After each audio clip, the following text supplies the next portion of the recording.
Good morning. Uh, if anybody watches this other than myself.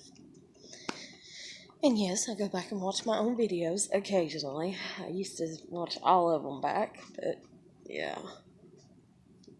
And I probably will over time eventually, but yeah. Oh, Lord Jesus. You know how sometimes you feel like you ain't supposed to do something and you feel like little things just kind of interrupt it and you're just like, okay, supposedly that's a sign, a simple sign, if you will, to be like, don't do this. But you're stubborn, you're whatever and everything. Like, I don't know. Because it's like I was debating on shooting this, which I debate on shooting any video that I shoot. But I said I'm going to shoot one a day, and so, damn it, here I am. But, and maybe I do talk too much or what the fuck ever. I really don't, I don't know. But, anyways, I just woke up and walked my dogs, and I slept pretty decent on my couch. I love my couch, I really do. My couch is so much more comfortable than my bed. Like, it really is. Like, I see why my kid used to fall asleep on it all the time. But, anyways. Dang on.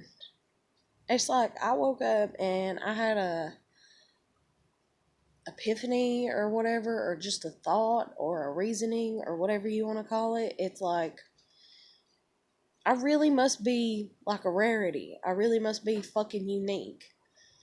And the reason I'm coming to this conclusion is not because I'm some narcissistic asshole or some shit, but it's because I've sat here and I've noticed how I live in a town where a lot of people are related to a lot of people. And it's just constant circles. And they say that you're only like, 4 or 5 people away from knowing everybody in the world anyways, because it can be like, hey, introduce me to your friend so-and-so that knows so-and-so that knows so-and-so and da-da-da, you know? And honestly, that's too close for me.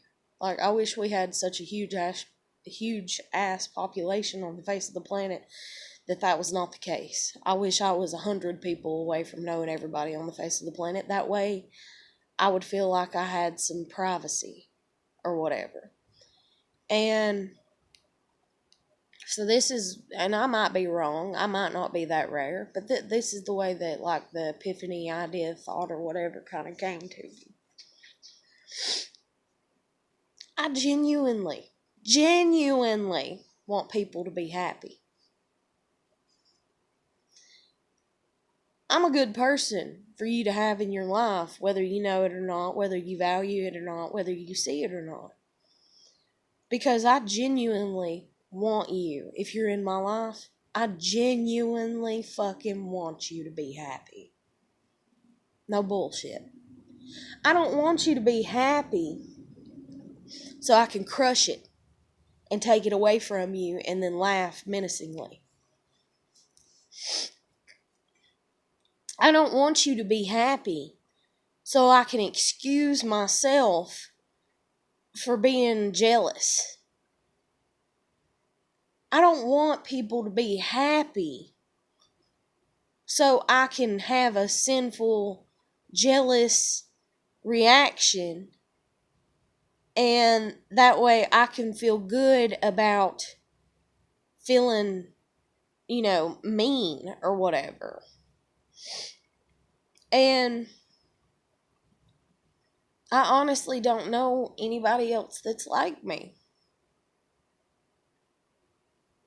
And sitting here watching YouTube videos on where they're talking about empaths and earth angels and what is it, the 144, I don't know, 1,000, or I don't know, it's way up there. I don't remember what the number is, but I know it's 144 at the beginning. Light workers and all these people, that are supposed to have these good traits and good qualities, and they're supposed to help heal the world and the earth and the human race, I guess you'd say, and stuff like that and everything. And it's like, to a degree, I mean, I'm not like super hype on the shit, even though I'm like, I think I'm an empath.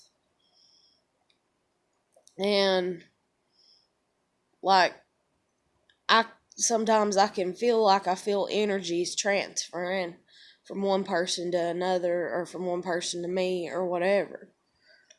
But then again, that could just be my mind seeing that so and so's angry. They, gave a hateful look to so, and so it made the other person kind of angry, and so it just could be logic, and my sense of logic being kind of high in that sense. Holy shit, Clarabelle, would you please stop?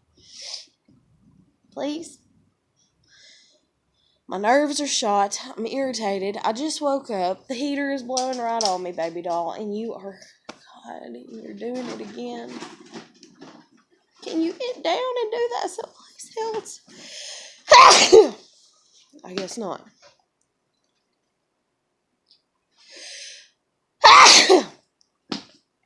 Get down!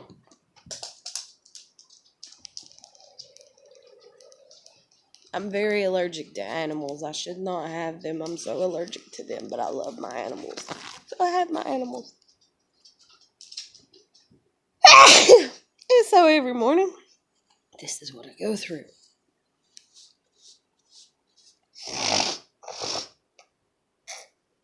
Oh my God. I'm so irritated. Son of a bitch. Because I try to get on here and I try to at least be like, I'm going to talk decent and I'm not going to sneeze and I'm not going to be congested. And boy, that fucking shit don't work.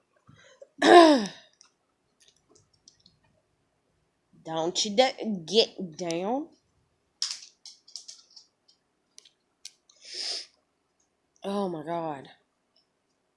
I feel like I'm being a complete and total asshole, and so anybody that sees this is gonna be like, yeah, she really cares, look at her being an asshole to her dog. But, I mean, it's not gonna kill her to do what she's doing. She's licking her hindquarters or whatever, her legs and stuff on the freaking, in the floor. It's not gonna hurt her to do it, instead of right here beside me. But, anyways, I just kind of had the thought, like, about how, like, I genuinely must be kind of rare in that aspect of wanting people. I genuinely want people to be happy. And it's not a backstab twisted, or, and then even if I hear that the person that I'm trying to make sure that they're happy, that they done something to me, I don't go out of my way to, like, seek revenge on them or be mean or something like that. Like, I don't try to do that at all. I love the smell of that stuff. With coconut oil, that's why.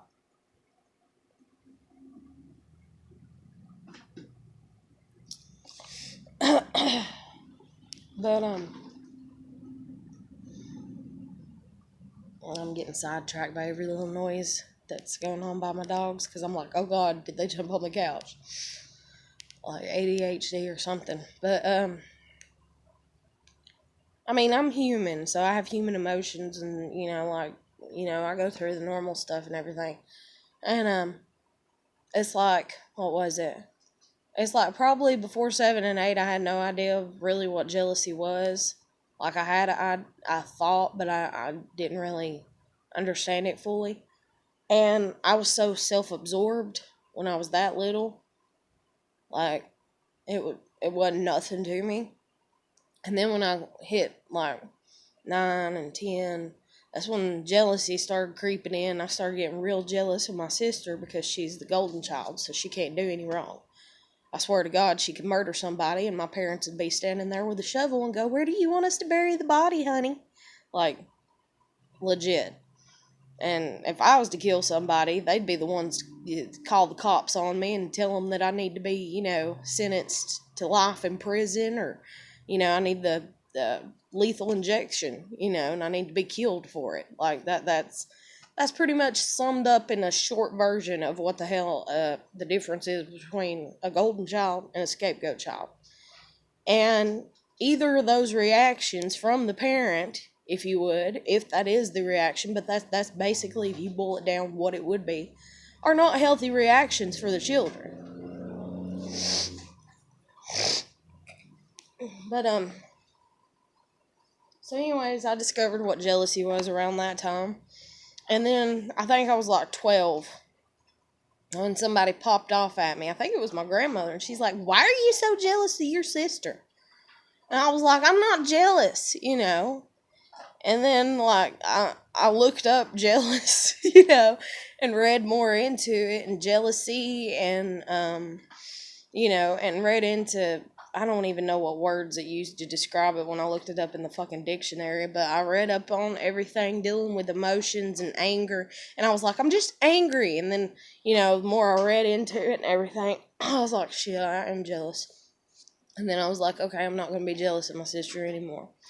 And so it took me probably about 2 or 3 years to really bite my tongue and just let her kind of get her good life, if you will, or her better life than mine, so it seemed, and it not faze me. And so I guess I kind of learned at a young age, because I forced myself to, because I was like, I'm not jealous.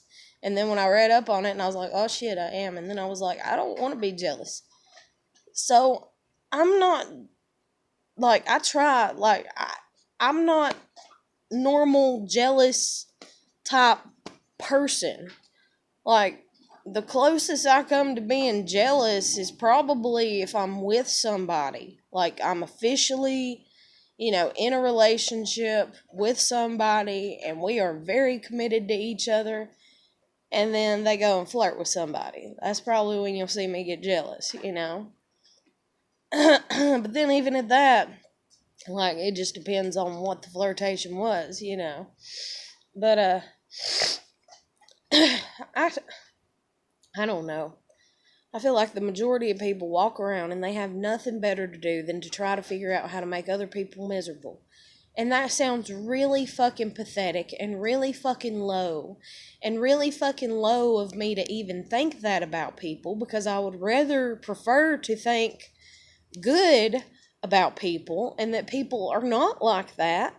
But it's really hard when I'm trying to prove it to myself that no, people are not like that. And the more I look, the more it just snowballs into, yeah, they really are like that, And I'm just like, but I'm trying to make you look like good people, like I'm trying to make you look like good people. I'm trying to accept that the world isn't as bad as my dad made it seem to be. My dad thinks we're living in hell for the most part. And here I am trying to convince myself that my dad is wrong and we are not living in hell. And people are good and kind and nice. And that it's not as backstabbing as it seems. And it's just coincidental that all these fucking names are alike. And that everybody's related to everybody here. And that's another thing too.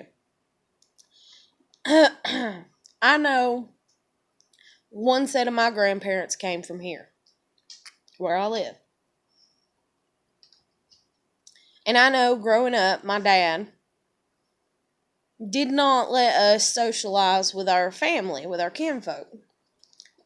And so we might socialize with them occasionally, but not enough to remember who the fuck they are, okay? Not enough at all. I'm talking like, maybe there might be some family members I might have been lucky enough to see anywhere from 1 to 3 times in my childhood. And I'm not talking like childhood like 12 or whatever. No, I'm talking like birth to age 22, if you will. And I'm just like, I don't know these people that I'm supposed to be related to. I don't know. And that's even like dealing with that side of the family's friendship connections and shit like that. Like, my dad's antisocial as fuck. So, and my mom kinda is, I guess. Maybe she's an ambivert like me. Fuck if I know. Or she's such a narcissist, I guess. She wants whoever she hangs out with to listen to every word that she says. And I shake my head like that because I'm kind of like, I do that when I do talk. That's the reason I go on. Like, if you ever hang out with me, I'll talk a lot the first time, and then the next time it's like it's your turn to talk a lot. And if you don't, then I'll take it again. I'll just talk because I got shit to say. I always got shit to say, even if it's just a bunch of bullshit. But anyways, so my mom, she just always wanted to talk. She always wanted to be the lead of the conversation, and she wanted everything to revolve back around her, which is that's what narcissists do. And then I can even step outside of myself and see how I do that sometimes when I'm talking to people. Because, like, somebody can be like, oh, my cat died, and I'll be like, oh, I'm so sorry, and this and that. And I try to stay in the moment of their thought and their feelings and everything. I try really hard to. But then, like, say they're just sitting there crying, and I'm, like, holding them and hugging them or whatever. And then I'm like, I feel obligated to say something, and I don't even know why the fuck I feel obligated to say something. And then I'll end up saying, well, I know it's hard because I've lost pets too. And how long did you have your cat? And you'll be like 10 years. And I'll be like, oh, I had a cat that was, 10. And so I know it's tough. And so I'm trying to relate to you. I'm not trying to make it about me. And I've had people accuse me of that. And I'm like, I'm just trying to relate to you because I don't know, like, how to live in the moment of you just being. And so that's the kind of little thing too, like dealing with empathetic ways and stuff like that, is it's like constantly trying to find something to compare it to. Where my mom, hers is worse.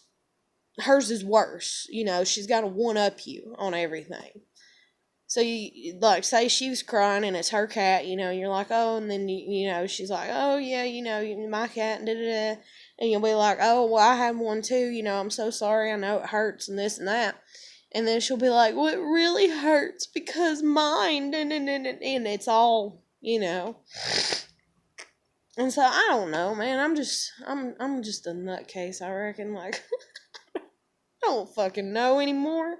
I don't even care to know. I'm too tired to know. I'm too sleepy right now.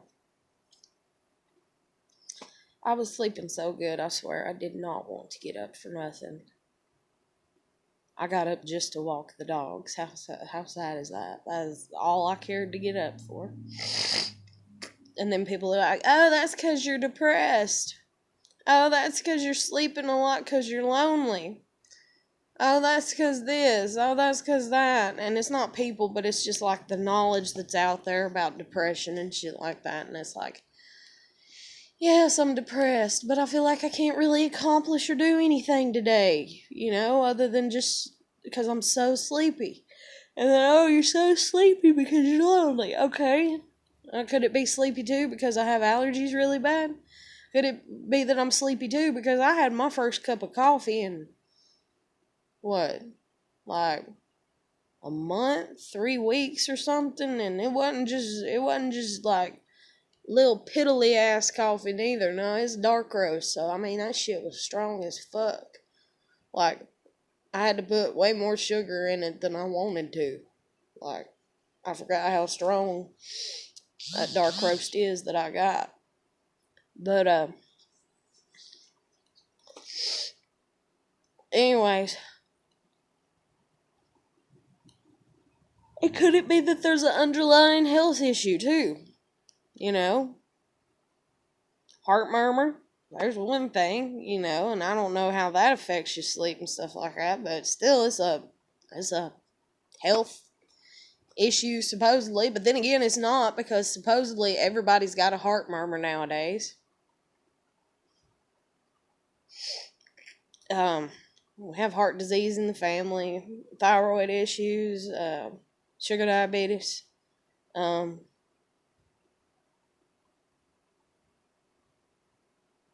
cancers. I mean, I ain't been for a regular health checkup, and I don't even know how long. I tried to go have one done at the damn, like a clinic around here that I went to, when I had, like, what is it? It's like a extension of our emergency room, but it's called convenient care. And so I had a iffy emergency, but not like I was just really bad sick, and went there, and that's been years ago. And then, because I'd done been there and done got used to the system there and everything, and then I also went there when I got my fucking, man, I got my fucking wrist caught in the goddamn cooler out at work. And this ain't my recent job. This was years ago, and I still got problems from it. But, I was going to carry out the tea, and the teas are 5 gallons. And the manager had pissed me off bad. She used to ride my ass like I don't know what. And that's the thing, too. That's another thing, too, that, like, what is it? Because it talks about, like, the YouTube videos I watch and everything talks about narcissistic people.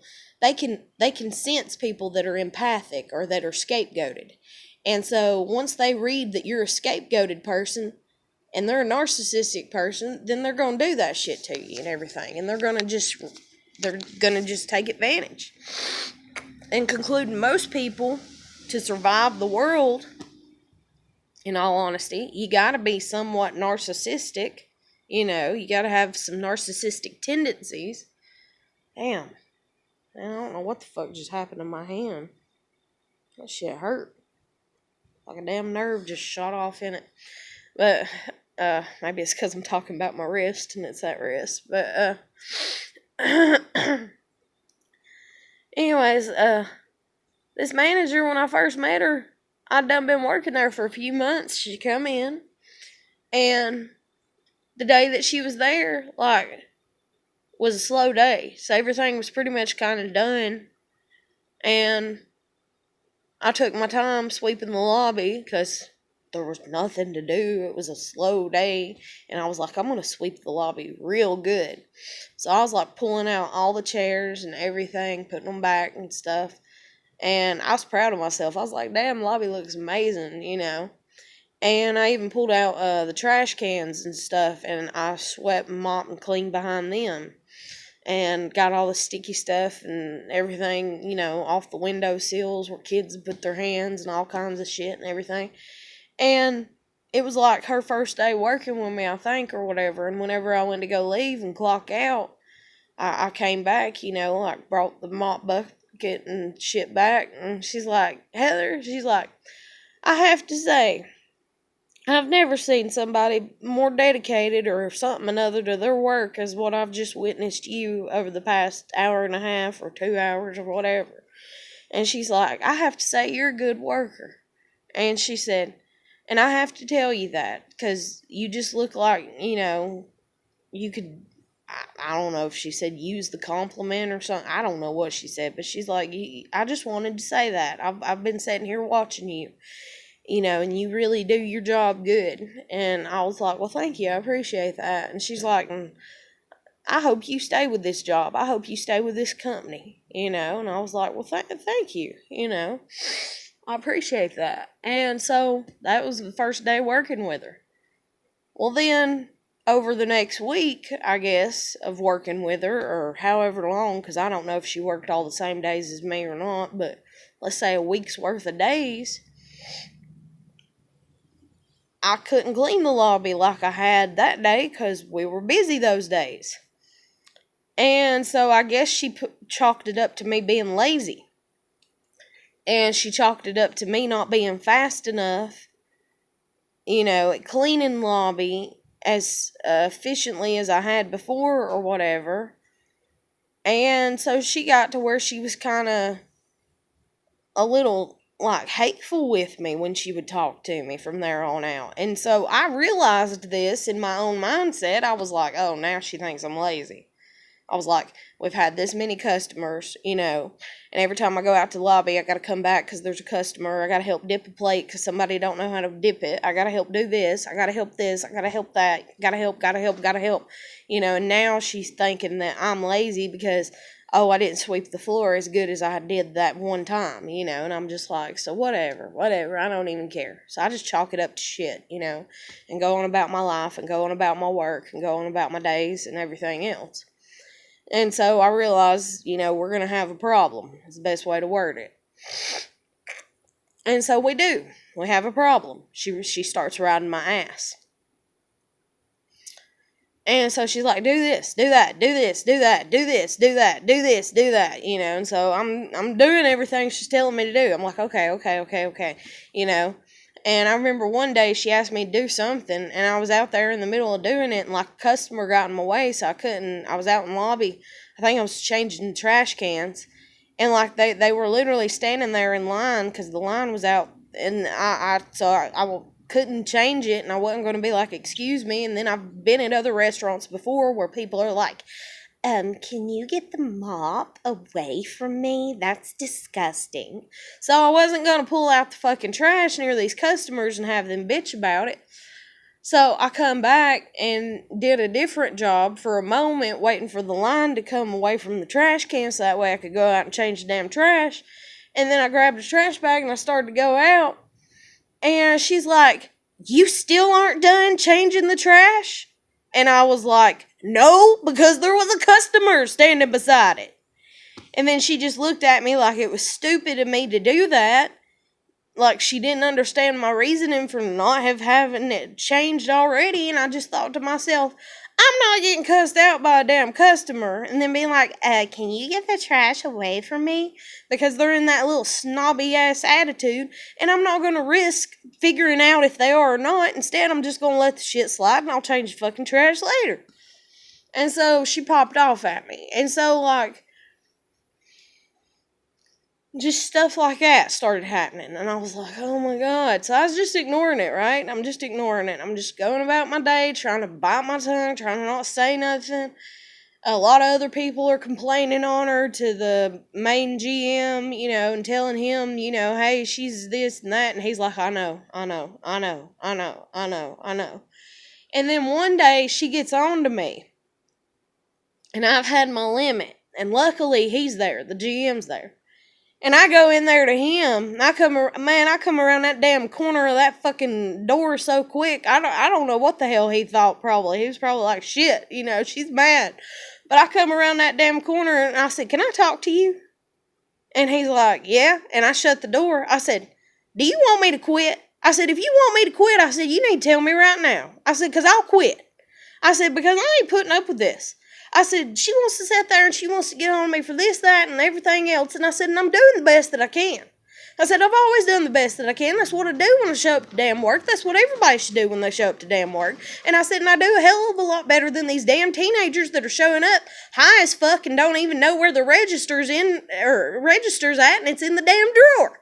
Because I came to work one damn day and like this girl was standing there and I'm like at the drive-thru and I'm like, what are you doing? Like I had the next 3 orders. Like I came in and started bagging for drive-thru. I had 3 fucking orders sitting right there to the side of her for her to just hand them out. And I realized she's not handing them out. She's just standing there looking at the goddamn register. And I'm like, what are you doing? And she's like, I don't have a drawer in my register. And I was like, you don't have a drawer in your register? And she's like, no, I don't. And if I remember correctly, else somebody was right there that knew how to open the drawer, or I did. And we opened it, and there was the fucking money was in there. And then she started laughing and giggling, and she's like, "Oh, I didn't know. I thought," and then she's like, "Wait, that was earlier." Like, she was high as fucking hell, man. And just shit like that. And that's the type of shit and people you gotta deal with, and it's nothing against them. Like, I mean, they want to come to work, they want to be high, and people want to let them get away with it, and what the fuck ever. That's everybody else's business. It ain't mine. I'm there to do my job. They should be there to do their job. Your job represents who the hell that you are. But when I'm surrounded by people like that, and then people want to throw off on me and act like it's my fault, honey, we ain't gonna get along. We ain't gonna get along at all. You hired them in. If they're high and you don't like it, fire them. Don't sit there and blame me for their mishaps. Don't do it. Oh my God. But anyways, see, I can go off about everything. Like, I watch and see and hear and so much. And like I said, I don't have nothing against the people that decide to live their lives that way, because I'm very free-spirited in that way. Everybody has a choice on how they want to live their lives. So if you want to show up to work high as a kite, then that's your fucking option to do that. But don't expect for me to be the one that you can fall back on when you're not doing your damn work. And don't expect for the boss to be able to get mad at me when you're not doing your damn work. And so, anyways, this one day, she'd said something to me, this manager had, and I just went in there to the GM, and I was like, "Can I talk to you?" And he's like, "Yeah." And I shut the door, and I was like, do you want me to quit? I was like, "Because I'll quit if you want me to quit." I was like, "Just go ahead and tell me." I said, "Because I've had it with her attitude, and everything else." This woman comes to the door and is trying to get in, and the door's locked, and I just kind of am like smirking at the GM, kind of like, this is a private conversation, and he's kind of smirking at me like, like he realizes that I'm mad, and this woman would not go away, and she's like, I need you, Heather, I need you, because she didn't like that I was in there shit-talking her, even though I wasn't shit-talking her, because to shit-talk somebody, in my opinion, means that you're sitting there pulling shit out your fucking ass, making up lies. I wasn't making up lies. And so I went ahead and continued with what I was saying for the most part, even though he kind of cut me off and was like, "She's not going to leave, and you just need to go out there and deal with her." He's like, "But I know," he's like, "everybody else complains on her too. Nobody else likes her either, and this and that and the other." And so he's like, "No, I don't want you to quit. I think you're a good worker. I like working with you. You make things fun. You're a good team member, and all this and everything." So I was just like, okay. But see, shit like that and being treated that way by bad managers that want to come in and get an attitude with me because other people are not doing their job. That's when I have a huge ass fucking problem. And that's when I get mad, and that's when I'm like, okay.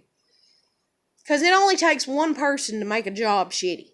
And if you work with 30 people within a month, every month, and sometimes they're new people and you're having to train them, and sometimes they're, new managers and you're having to deal with them or whatever, and then you got customers coming in, and your customers can change any fucking day. Sometimes you have regulars, sometimes you don't, sometimes your regulars just disappear for a while.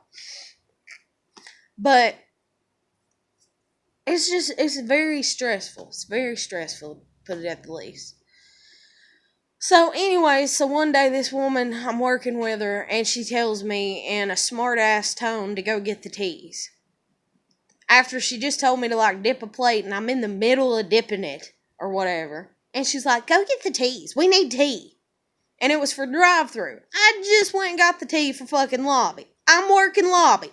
Why the fuck do I gotta get the 5-gallon teas for fucking drive-thru?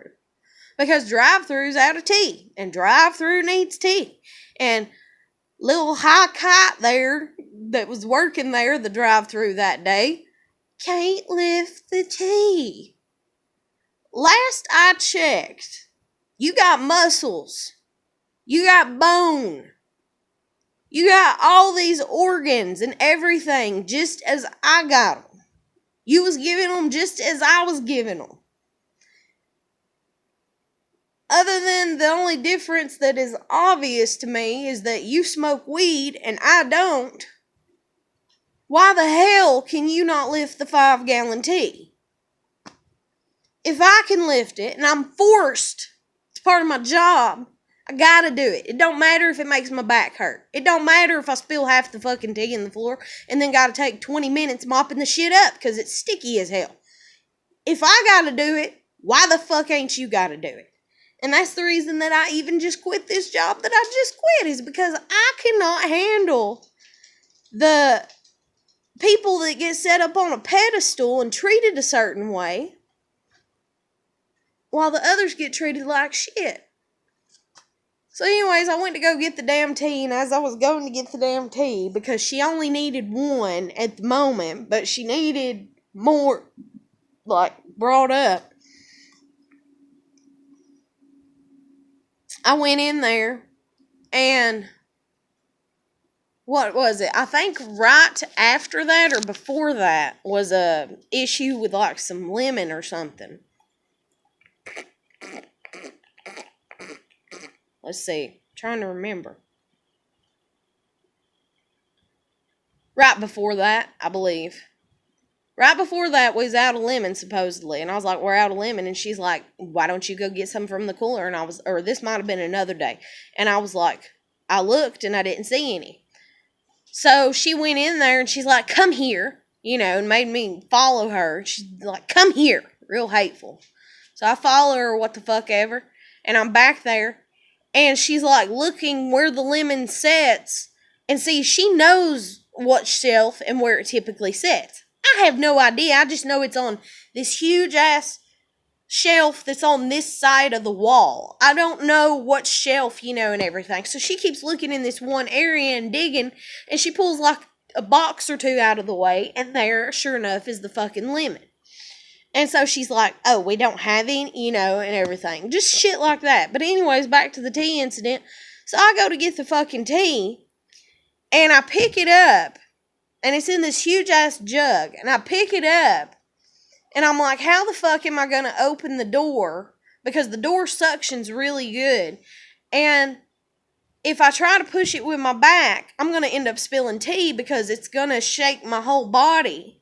And so I'm going to end up spilling the tea because I'm holding the tea, And so I'm like, okay, let me open it this way. And so I'm like, I pull my knee up, if you will. And I'm like, I'm going to hold my leg up and kind of set the tea on my knee. And I'm going to take my hand and push the door open. And so I went and I pushed the door open. Well, apparently, I don't know if somebody else came by or if it just shut really quick. I have no idea. But as I pushed and my hand went out the door and I went to go bring my hand back, the fucking cooler door shut on my goddamn wrist. And I could feel, it's almost like if you've ever had cartilage move, like in your kneecap, and you feel it don't grind like bones do, but it just, I don't know how to describe it. It's like if a ligament's pulled or something. It's just this weird feeling. I don't know how to, I guess it'd be like if you took some type of hard silicone mold, plastic kinda, but it's not real hard, and just rub them together. It's this weird twinge. And I felt it as soon as it happened, and I felt it bruised, it felt like it was bruised on both sides, and I was like, oh, shit, and I was like, fuck, what did I just do?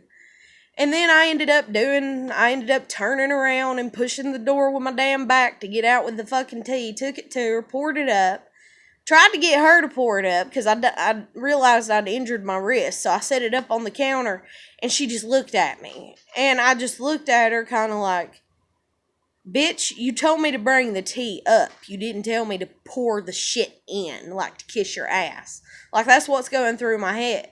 Because I injured myself, and I don't know how bad I injured myself. I don't know if I do need to make a report. I don't know how bad it is. And so, and I did spill tea in the fucking cooler, and luckily it wasn't a lot, because I was like, okay, if I open it real slow with my back, pushing up against the door. And get out. Maybe I won't spill any. And sure enough, I spilled probably about half a gallon of damn tea out of a 5-gallon bucket. So that's not too bad. But still, it needed to be mopped up. And so I took and set the tea on the counter out there, and she just looked at me, and I just looked at her. And she just looked at me again, and I just looked at her again. Like, you gonna have to at least say it if you want me to pour it up, because you told me to bring the tea here. You did not tell me. I'm being a smartass. Because I just fucking hurt myself by listening to you, by trying to hurry and be a good little employee, because little skinny high ass over there can't fucking carry the damn tea out. And me, I'm supposed to be working fucking lobby, and here I am bringing the goddamn tea out for them, because you see me bring the damn tea out for my damn lobby, you know. And I was like, so what the fuck ever. And so sure enough, you know, she looks at me, she's like, well, are you going to pour it in the, you know, are you going to pour it up? And I was like, I can. And so I poured it up, you know. And then this woman just looked at me like she could smack the shit out of me. And I thought, go for it, you know. Like, when you have made me risk myself, when you have made me risk my own emotions or my own feelings or my own body or something, and you don't even realize that you made me risk it, and I did, and I sacrificed, and then you're going to come at me with an attitude? Bet. That's when this girl wants to, like, let her inner demons fly, I guess you'd say. So bet. Let's go. And so this woman looked at me like she wanted to slap the shit out of me, and I just thought, please do. Let's go right now. Please do. But sure enough, she didn't, you know. But she did go off and hide in the office after I poured the tea up, and she did help me set it up on the fucking cabinet, you know, and everything after it was put in the tea urn. But, damn, pissed me the fuck off. So I went about working the rest of the day, and I had like 2 or 3 hours left, I believe, after the incident happened. And my wrist, you know, it felt kind of sore, you know, and kind of bruised. And I kept waiting to see if bruises was going to come up on it and everything. And I was like, if bruises come up on it by the time I go to leave, then yeah, I'm going to file an incident report. But if it don't bruise, then I should be all right. But I noticed every time I turn my hand that I get this real sharp twinge, like right there where your ligament is, like in the middle and shit. And actually, in all honesty, when it first initially happened, and the first time I did my wrist, it popped. And I was like, oh shit, that ain't good. You know, but then I was like, but maybe it popped back in place and it's all good, and, you know, I ain't got to worry about it and everything else. So I didn't file an incident report that damn day, and I came home, and I'd only been working there a few months, like 2 or 3 months, I think, or something. I don't know how long I'd been there. Or maybe half a year at the long. I don't know how long I'd been there, but so anyways, dang on. I woke up that morning, I called out of work, or I tried to, and the manager that was on duty that morning, well, she'd been real strict with me before a few times. She's like, if you call out, you're gonna get fired. And she's like, you haven't been here long enough and da-da-da-da-da to be calling out. And I was like, okay, I'll come in. I said, but my fucking wrist is killing me. And she's like, you know, well, what's wrong with your wrist? And I was like, well, see, I was going to stay out and I was going to go to the damn doctor. I said, but I don't know how to go about doing it. I said, because I did it at work. And I said, and I've never had anything like this happen, you know, and I've only had a few jobs. And she's like, you injured yourself at work and you didn't do an incident report? And I'm like, no, I didn't. I mean, if that's the fucking case, hell, I hit my damn toe when I was working out at another fucking restaurant. And that shit, oh, yeah. Boy, they come, and again, the cooler doors just do not like me. One guy came out, and I mean, he just slammed that fucking, now I got steel toes that I wear to work, but he just slammed that fucking, I mean, whoo, god dang. I was like, I lost a toe. I was like, I will be okay, but I think you just killed my toe. But, and I probably should have went to the damn doctor for that shit. But, anyways, but it wasn't, I mean, it's whatever. And this was done the ankle that was fucked up from me falling here at fucking where I live. And so I was like, if I go for that, they're going to see this, and then they're going to try to say that this is from that, and that's separate, and then they're going to be like, why haven't you got that seen? And then it's going to be a discussion about that, and then it's going to be a medical bill that's separate that I'm having to pay for my ankle, and then they're going to have to pay the one for my toe, and then I was like, hell, just fuck it. But, but anyways, so, my damn wrist, I told her and everything. She's like, you didn't file an incident report? And I'm like, no. And she's like, you should have filed it as soon as it happened. Well, it must not have happened. Like, she made it come across like it must not have happened and I must have been lying. And so I went in and I had to talk to the GM. And I ended up talking to him like a day or two later. And he's the one that filed the incident report for me and everything. But he was mad at me, too, for not filing it as soon as it happened. And I was like, son of a bitch, sometimes you don't know the severity of a situation until the day later or what the fuck ever, That's like people hit their goddamn head, and then they go home and, I'm fine, I just got a headache, and they go to sleep and they never fucking wake back up, and they're damn dead, or they're comatose or what the fuck ever. Sometimes you don't know. And then I dealt with an abusive ass father, so pain to me is like, that kind of hurts, I wonder how bad it is. And so, I couldn't sleep that night, and that's the reason I called out of work. I couldn't sleep that night because of my wrist. I had to literally lay my wrist on the bed, like straight, and put a pillow over it, and then put my head over my fucking wrist, so that way I wouldn't move my wrist, because I had no way to brace it, and I didn't have enough, like gauze or whatever to wrap it in. Not gauze, but whatever it's called. Shit. Ace bandage. I didn't have nothing to do, or whatever, to try to keep it still. That way it could heal whatever the fuck was wrong with it. So anyways, sure enough, he turned it over or whatever, but he was mad at me too. And then this damn woman, because she's like, she didn't tell me. Of course I didn't tell you. I was fucking mad at you already. You got me doing somebody else's damn job. And then you're being a bitch to me. No, I didn't tell you. And so she tried to tell the GM that I lied about it. And so the GM and everybody there started making jokes about me, started talking about how whiny I was, how piddly I was, and how much I must have been lying, and that I was after that good old fucking American dollar, to pay my medical bills for what the fuck ever, and shit, and it just flew all over me. I don't know how many times I went home crying because I knew the shit they was talking about me behind my back. And then I went back after 6 weeks of wearing my brace, and they told me to keep it on another 6 weeks. So I did.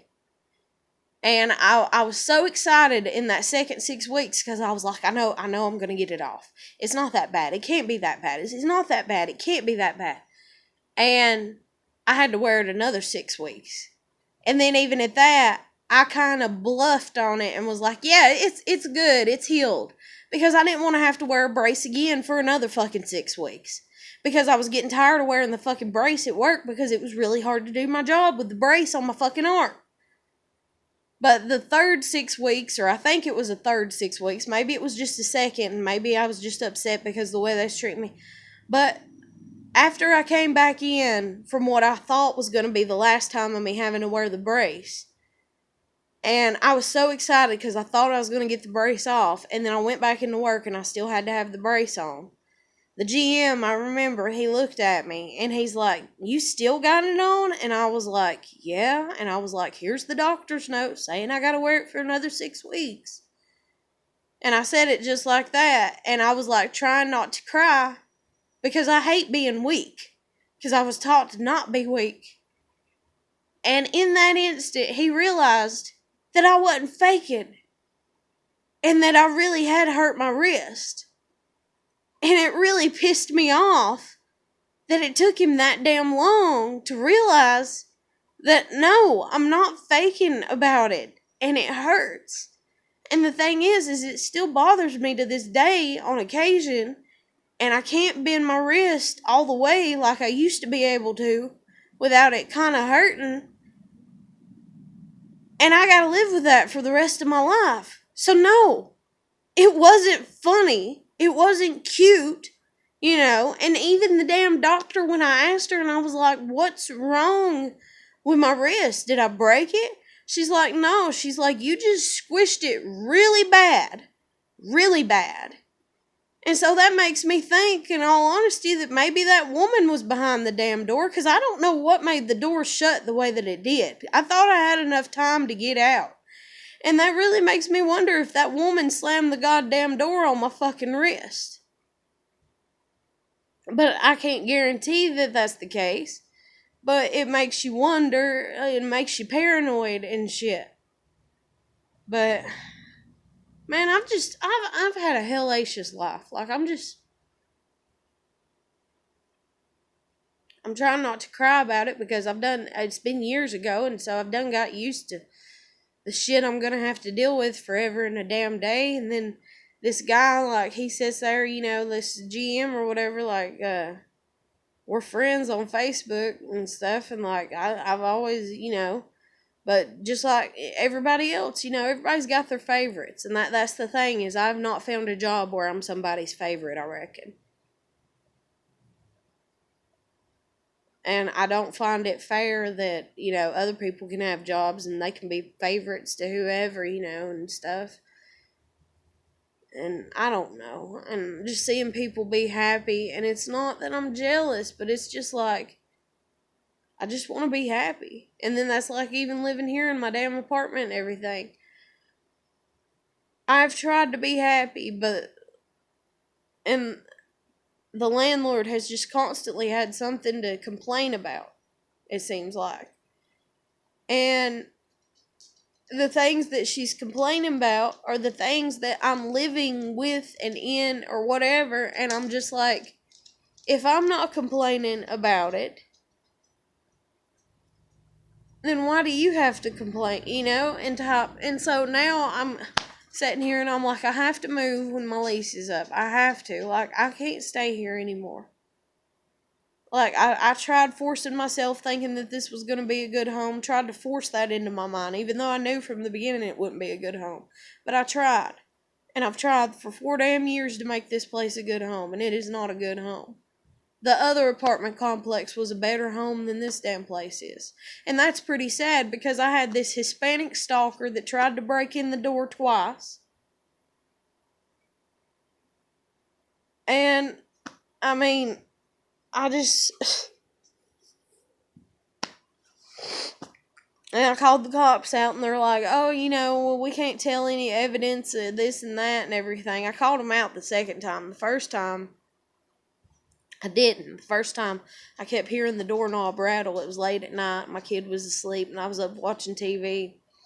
And that's the thing, too, is around the time the maintenance person that cleaned outside found a used condom outside the damn window. And, I mean, that's sad of me to say that. And then I had to call the cops on my upstairs neighbor because he threatened to kill somebody and he body slammed him into... I mean, I dealt with shit out there too, but I was a lot more contented, you know, or whatever, like happy-wise, because my landlord, even though she may have stole my grandmother's 4-leaf clover necklace out of my apartment, because I don't know who did, but somebody did. It's else my husband, my best friend, or the fucking landlord. Or one of the fucking maintenance guys. That's the only people that could have got in. And that shit really hurts my feelings still to this day. That was the first necklace that my papa, that I was close to, that died when I was 7. That was the first necklace he ever gave my grandmother. And my grandmother gave it to me and told me to not lose it. And she's given me other things and told me to not lose them. Little things. Like my papa's wallet and his last handkerchief. And I've not lost them. But somebody stole the damn necklace because I had it hanging on the light on my headboard.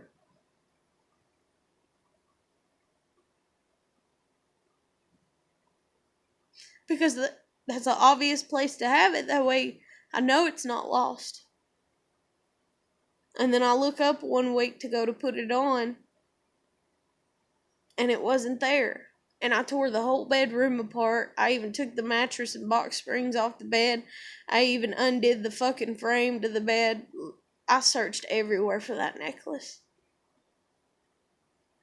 Somebody stole it. And it was on such a short chain, but not too short. And I thought it looked good on me and my grandmother because we're both short people. And so it was the right length for the size of the... And it wasn't even as big as the tip of my pinky.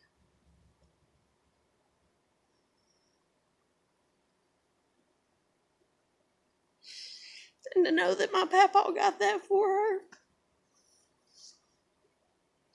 And that's the necklace that I wore whenever they took my graduation photo. Even though I didn't graduate. But I was 4 credits away from graduating. I passed all parts of the graduation test, and I was 4 credits from graduating. 2 credits by alternative school. Because I tried an alternative school, and they put me in self-help classes, because they're like, you're really smart. You can teach yourself. And that shit didn't work out. Like, because I have to have people to talk to.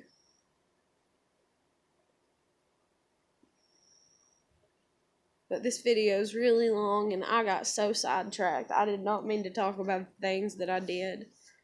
But whatever. So it's a video, and it's out there.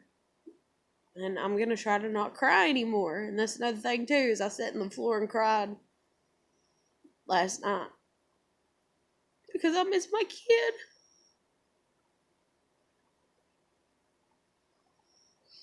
And for the first time, I was like, it's alright for me to cry. For me missing my kid. It's alright for me to be weak.